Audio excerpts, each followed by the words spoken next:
Bonjour à toutes et à tous et bienvenue dans cette toute première édition de OpenAlyse. Alors, avant qu'on commence, je vous propose de vous moquer 3 secondes de la subtilité du nom de mon émission. Voilà, maintenant que c'est fait, c'est acté, c'est signé, nous allons pouvoir commencer. Alors, je vous propose tout d'abord, pour les 2 ou 3 personnes qui n'auraient jamais vu d'anime, ce qui semblerait étrange, de vous faire un petit récap sur ce que c'est qu'un opening.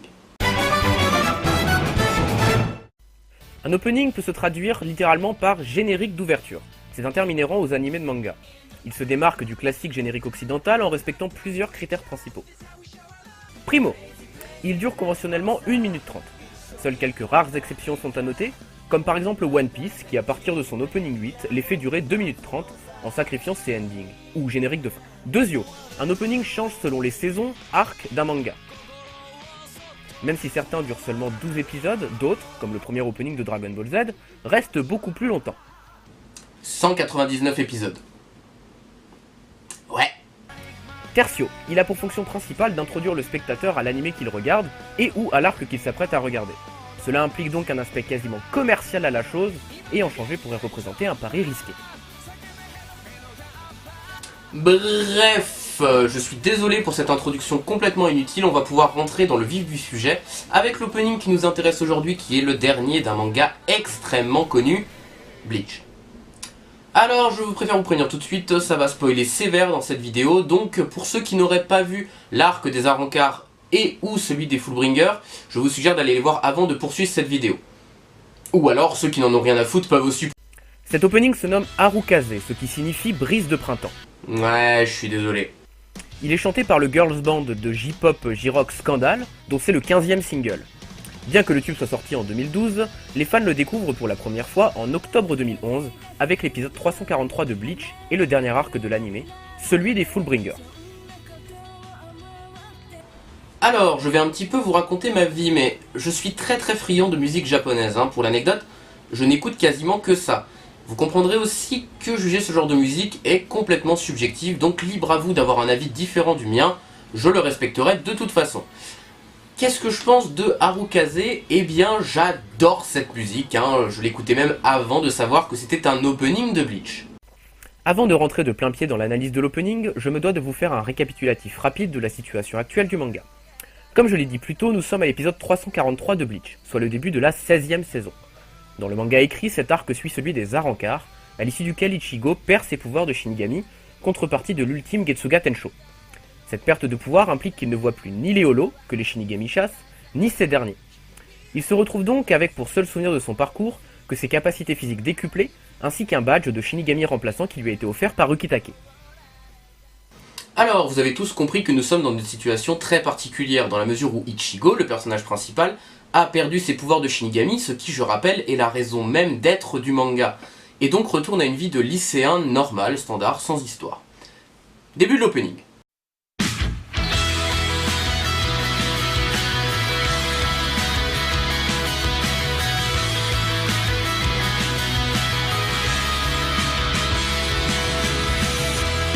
Ok, ça a l'air de rien, mais il y a déjà beaucoup de choses à dire. On commence dos à Ichigo, et le mouvement est panoramique autour de lui. On constate à 2 reprises que le plan passe de moyen à buste, la première fois quand on passe devant le visage du personnage, et la seconde lorsqu'il est de 3/4 dos. Concernant le décor, il se constitue de solides cubiques blancs flottant sur un fond de ciel bleu. Certains possèdent des inscriptions, comme ici Kubo Taite, le pseudonyme de l'auteur de Bleach. Lors des plans plus rapprochés, on distingue des immeubles en arrière-plan, la première fois à l'envers et la seconde à l'endroit. Tous les éléments que je viens de vous décrire sont révélateurs d'une chose, Ichigo est en décalage avec son environnement. La représentation des cubes, en plus de me faire penser au monde de l'abstrait dans Vice Versa, sont, selon moi, la façon avec laquelle il perçoit les choses qui l'entourent. Un monde structuré, droit, mais également fade et répétitif. La représentation des immeubles se fait quant à elle en opposition. Ceux à l'envers sont montrés lorsqu'Ichigo est de face, et ceux à l'endroit lorsqu'il est de dos. Pour moi, il s'agit du contraste entre le monde des Shinigami et celui des humains, le premier étant représenté derrière lui, et le second devant.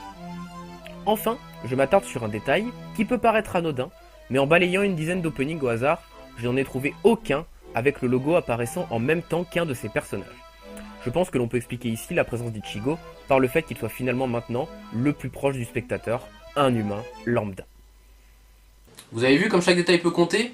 Mais si je peux vous rassurer, la suite ne sera pas aussi longue et chiante. Tiens d'ailleurs, en parlant de chiant, je me permets d'introduire dès maintenant la traduction des paroles en français, parce que les paroles arrivent. Ce n'est pas ma traduction, c'est la traduction Nautiljon que vous pouvez retrouver sur leur site, parce que je ne parle pas japonais, et je pense qu'aucun d'entre vous ne parle japonais. Mais je n'y fierai que très peu.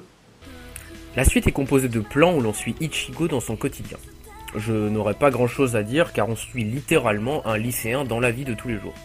Par contre, le style graphique mérite qu'on y jette un œil, puisque c'est le contre-pied d'un manga qui a pour thème principal la mort. Mais c'est cohérent de les avoir mis ici, et seulement ici.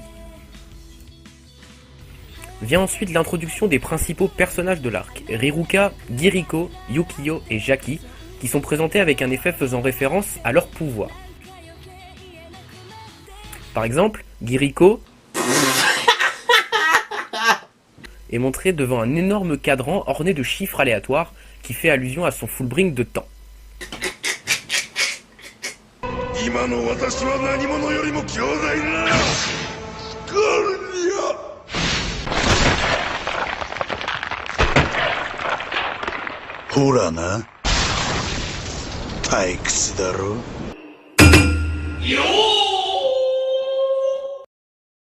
Un passage d'autant plus intéressant car il est spécialement calé sur la musique, et Jaki chante même la fin du couplet.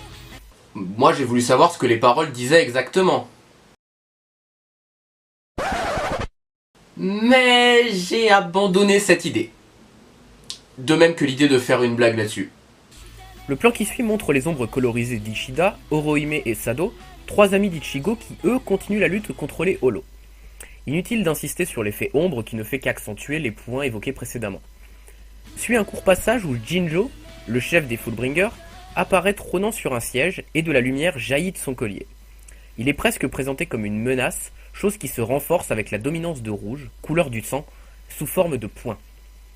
Si l'on se pose ici, on a presque fait un tour d'horizon des personnages qui seront présents dans l'arc, à l'exception des antagonistes que sont Tsukushima et Shishigawara.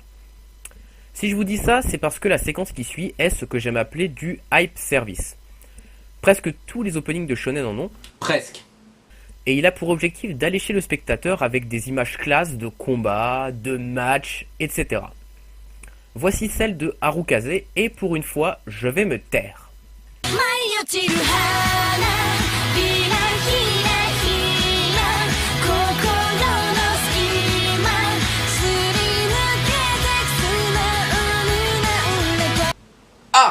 Ah! Là on a mis le doigt sur quelque chose de très intéressant. Alors déjà, est-ce qu'il y a de tout dans cette séquence? Un plan super classe de héros? Une démonstration de force?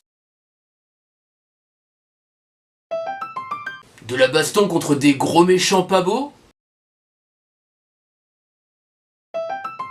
Donc là, quand on regarde l'opening pour la première fois et qu'on a vu ni l'arc ni l'une manga, on se dit « Wow, c'est cool !»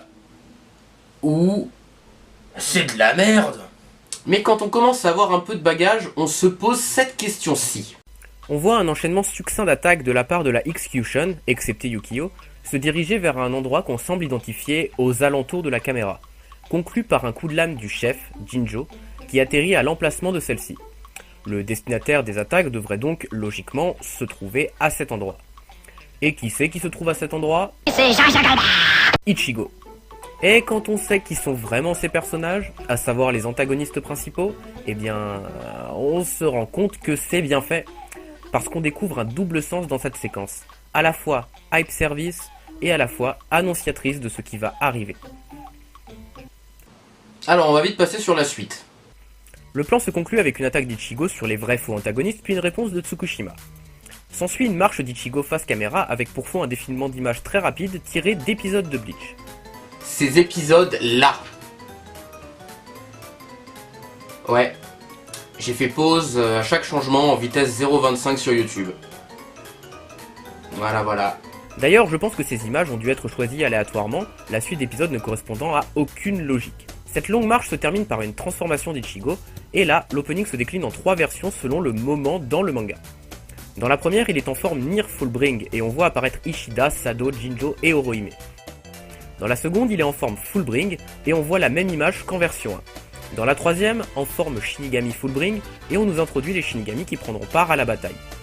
Enfin, l'opening se conclut sur des portes coulissantes japonaises, qu'on appelle un shoji, s'ouvrant sur divers logos. Voilà. Alors pour conclure, je vais rebondir sur un commentaire redondant que j'ai lu partout sur Nautiljo. J'adore la musique, mais je trouve les images un peu fades. Il y avait moyen de faire encore mieux, mais bon, c'est quand même un bon générique.